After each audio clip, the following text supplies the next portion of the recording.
Welcome in, everybody, as we look back at a successful weekend for the Valpo baseball team, taking 2 of 3 from a pair of teams that reached the NCAA tournament a year ago in Oklahoma. And Brandon Vickery with you. Glad to be joined by the Missouri Valley Conference Hitter of the Week, Sam Shaken, as we talk about this weekend's games. And Sam, for you, 7 of 10 at the plate, 2 home runs, 2 doubles. What was working for you at the dish? I just tried to stay with my plan that I had before the game, and as the game went on, make adjustments as the pitchers made adjustments, and got lucky to put some good swings on good pitches and found holes. It was quite the weekend for the team, particularly on Saturday. 11 runs in the first game against a really good Oklahoma team, 20 runs in the second game against Holy Cross. Just what was that like to be a part of on Saturday? Oh, it was nice. The offense was very productive. We saw a lot of pitches at the plate, and we hit a lot of balls hard. And when you hit balls hard, good things are going to happen for you.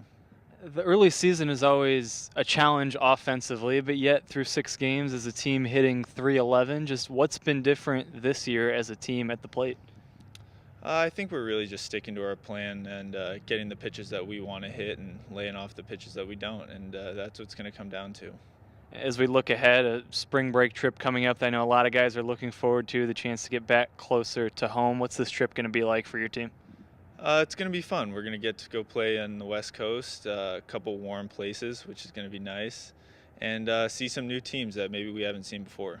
There he is, Sam Shaken, the Missouri Valley Conference Hitter of the Week, the first Valpo player to win Missouri Valley Conference Hitter of the Week here in the first season in the conference. And now we bring in the head coach of the Crusaders, Brian Schmack, as we talk about what was a banner weekend, particularly on Saturday, and just what went right for the offense in those 2 games on Saturday. Well, the same recipe as last weekend. We hit the ball hard again. Like Sam said, kind of laid off some of their pitches, and when we got fastballs and hitters counts, we attacked them, and they hit them well again, and that was the result.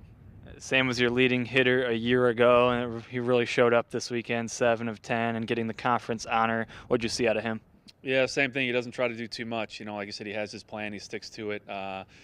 Makes them hit his pitches, and he fights off their pitch, and when they kind of give in, he takes advantage of it. So, hitting the ball hard, like you said, is always advantageous, and he found those holes this weekend.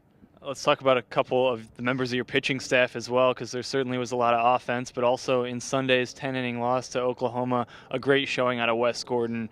What went well for him on the mound on Sunday? Yeah, complete reversal from last weekend, and he threw strikes. He went 9 innings, no walks, which is what we preach. Pitching and defense, and as a staff, I think we got 10 innings out of our starters last weekend, and we got to combine 20 this weekend. So that's going to help us as a whole, and Wes was a big part of that, just throwing the ball over the plate, changing speeds.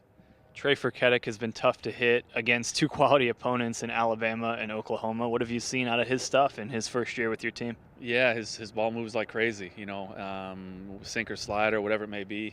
He doesn't know sometimes too, so that makes it hard to hit. He just has to throw the ball over the plate and give us a chance, and his first outing he had 6 walks. He limited that to 2 this past weekend, and, again, it helped out with the free bases, and the results showed. What does it do for the confidence of the team to go out and to get 2 wins the way you did on Saturday against that high level of competition? Well, it should show that we can play with anybody, and that's why we play those games early to prove to ourselves that we can play with them and ultimately beat them. And hopefully when we come back home and we play some local talent that, we've said, hey, we've beaten these teams, that teams, we've competed, and, let's go out and be confident and get the job done. The spring break trip is always a big one, a chance to be away from class during spring break and to get into some warm weather. What are some things we'll be working on? What are some goals over the course of this spring trip?